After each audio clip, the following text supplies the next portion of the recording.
पल पल न्यूज के न्यूज रूम से मैं हूं आपके साथ नदीम अकरम। धर्म संसद के नाम पर जो अधर्म का खेल दिल्ली और हरिद्वार में खेला गया है उस पर बवाल मचा हुआ है और सबसे बड़ा सवाल भी ये उठ रहा है कि देश के प्रधानमंत्री तो एक तरफ खामोश हैं और उनसे किसी और चीज की उम्मीद शायद नहीं की जा सकती थी। ऐसे मुद्दों पर हमेशा देश के प्रधानमंत्री हर किसी को खामोश ही नजर आते हैं। जहां कड़े शब्दों में इनका क्रिटिसाइज किया जाना था तब जाकर के देश के प्रधानमंत्री खामोश हैं, तो वहीं दूसरा सवाल यह भी खड़ा हो रहा है कि आखिरकार हमारी मुस्लिम तंजीमें जो हैं, मुस्लिम नेता जो हैं, वो धर्म संसद को लेकर के कितना सक्रिय हैं और क्या क्या कदम उठा रहे हैं और क्या कोई भी मुस्लिम तंजीम आगे आकर के इन लोगों के ऊपर कार्रवाई करने की कोशिश करेगी। ये एक बड़ा सवाल जो है बार बार खड़ा होता है, जिसमें देश के प्रधानमंत्री से तो मुसलमानों ने उम्मीद ही छोड़ दी है। जो बची कुची उम्मीद है वो मुस्लिम तंजीमों और मुस्लिम नेताओं से है कि वो इस पूरी घटना पर क्या कर रहे हैं। इसी को लेकर के मैं आप लोगों के साथ जुड़ा हूं। तमाम चीजें किन किन नेता ने क्या क्या कहा है, किस तरीके से तंजीमें जो हैं इसको लेकर के सक्रिय होकर के काम कर रही हैं, उसे आपके सामने रखूंगा। पर उससे पहले एक अपील, अगर ये वीडियो आप YouTube पर देख रहे हैं तो YouTube पर हमारे चैनल को सब्सक्राइब करना ना भूलिए, बेल आइकॉन दबाइए ताकि नए वीडियो की अपडेट आप लोगों के साथ साझा की जा सके। और अगर ये वीडियो Facebook, इंस्टा, ट्विटर पर देख रहे हैं तो इंस्टा, ट्विटर पर हमें फॉलो कीजिए और फेसबुक के पेज को लाइक करना ना भूलिएगा। आपको बता दें कि जमीयत उलमाए हिंद के अध्यक्ष मौलाना महमूद मदनी ने केंद्रीय गृह मंत्री अमित शाह, राष्ट्रीय अल्पसंख्यक आयोग, राष्ट्रीय मानवाधिकार आयोग और उत्तराखंड के मुख्यमंत्री पुष्कर सिंह धामी को पत्र लिखकर आयोजकों के खिलाफ सख्त कार्रवाई करने की मांग की है। और पिछले सप्ताह हरिद्वार में आयोजित धर्म संसद में उपस्थित लोग धर्म संसद के वक्ताओं ने कथित तौर पर नफरत भरे भाषण दिए और मुस्लिम अल्पसंख्यकों के खिलाफ हिंसा का आह्वान किया।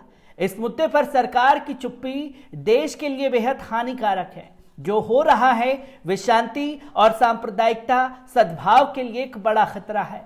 इसलिए मैं मांग करता हूं कि इस आयोजन में आयोजकों और वक्ताओं के खिलाफ सख्त कार्रवाई की जाए जिन्होंने भड़काऊ और अभद्र भाषाएं दी और खुले तौर पर मुसलमानों के नरसंहार का आह्वान किया और पूरे हिंदू समुदाय से सशस्त्र उठाने का आग्रह किया। महमूद मदनी ने लिखा कि अपने पत्र में गाजियाबाद के डासना मंदिर के विवादास्पद प्रधान पुजारी यति नरसिंहानंद द्वारा दिए गए भाषण का उल्लेख भी किया, जिन्होंने इस कार्यक्रम का आयोजन किया था जो 16 से 19 दिसंबर तक हरिद्वार के भोपतावाल में वेद निकेतन धाम में आयोजित किया गया था। कार्यक्रम में कथित भड़काऊ भाषणों के संबंध में शिकायत मिलने के बाद पुलिस ने गुरुवार की देर रात धारा 153A आधार पर विभिन्न समूह के बीच नफरत फैलाना, शत्रुता या घृणा की भावनाओं को बढ़ावा देने का अपराध के तहत एक नाम और कई अननाम व्यक्तियों के खिलाफ प्राथमिकी दर्ज कराई। आईपीसी के धारा के तहत धर्म, जाति, जन्म स्थान, निवास, भाषा शामिल है। धर्म संसद पर कांग्रेस नेता और पूर्व केंद्रीय मंत्री सलमान खुर्शीद ने ट्वीट करके कहा कि यह घटना अल्पसंख्यकों के खिलाफ नहीं बल्कि सनातन धर्म के खिलाफ है। उन्होंने लिखा, हरिद्वार में जो सभा हुई वो अल्पसंख्यकों के खिलाफ नहीं बल्कि सनातन धर्म के खिलाफ थी। हम एक नेक विश्व के साथ बिना डरे और साहसी होकर एकजुटता के साथ खड़े हैं। खुद से पहले दूसरों की सेवा करने के लिए भारत हमें चाहता है। हम पाप से नफरत करते हैं और पापियों से नहीं। ये बातें सलमान खुर्शीद ने कही। तो वहीं आपको बता दें कि ओवैसी की पार्टी के प्रवक्ता वारिस पठान ने ट्वीट कर कहा कि हरिद्वार जनसंहार सम्मेलन भारत की अखंडता पर धब्बा रहेगा और शांति सद्भाव के लिए खतरा है। यति नरसिंहानंद पर सत्ता में बैठे लोगों की कृपा है और ऐसे कार्यक्रमों को सत्ता का संरक्षण मिला हुआ है। मैं देश के सुप्रीम कोर्ट से अनुरोध करता हूं कि इस दुर्भाग्यपूर्ण घटना पर स्वतः संज्ञान ले, जिसमें वारिस पठान ने सुप्रीम कोर्ट को ही इन्वॉल्व किया कि आप इसके ऊपर संज्ञान लीजिए, क्योंकि देश के राजनेताओं से ये अब उम्मीद नहीं है कि वो आगे आकर के इन लोगों के ऊपर सख्त कार्रवाई करेंगे।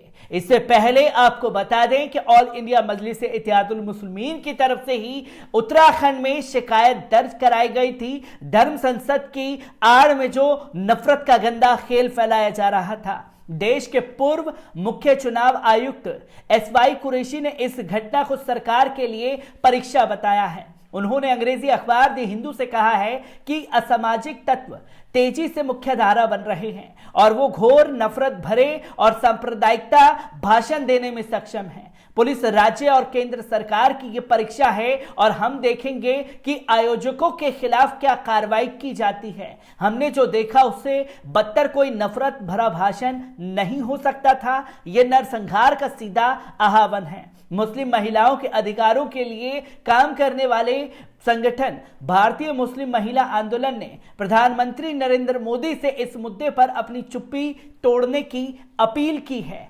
संगठन ने बयान दिया है कि हरिद्वार में दिए गए भाषणों की प्रधानमंत्री को स्पष्ट रूप से निंदा करनी चाहिए और राष्ट्र को यह भरोसा दिलाना चाहिए कि सभी भारतीयों को किसी भी आतंक के खतरे से सुरक्षित रखा जाएगा। प्रधानमंत्री को गृह मंत्रालय से निर्देश देना चाहिए कि वो हरिद्वार के साजिशकर्ताओं के खिलाफ तुरंत कार्रवाई करे और उन्हें सलाखों के पीछे भेजने का काम किया जाए।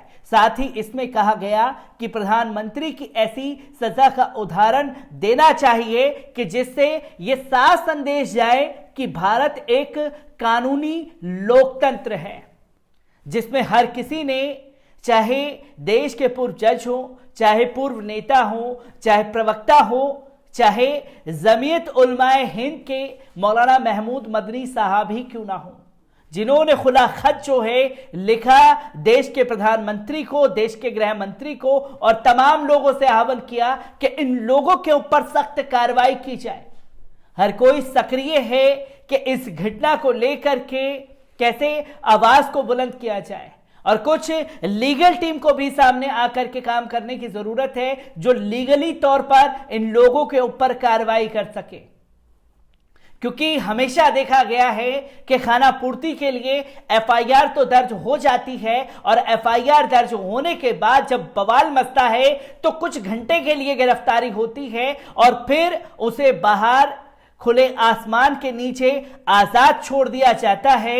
ठीक वैसे ही जो दिल्ली के जंतर मंतर पर भड़काऊ भाषण देने वाला अनिल उपाध्याय इसी धर्म संसद में भगवा संविधान लहराता हुआ दिखाई देता है। और इन लोगों को ये कड़ा संदेश जो है तमाम देश के बुद्धिजीवियों को देना पड़ेगा कि देश का संविधान जो है वो बाबा साहब के लिखे हुए तरीके से ही चलेगा।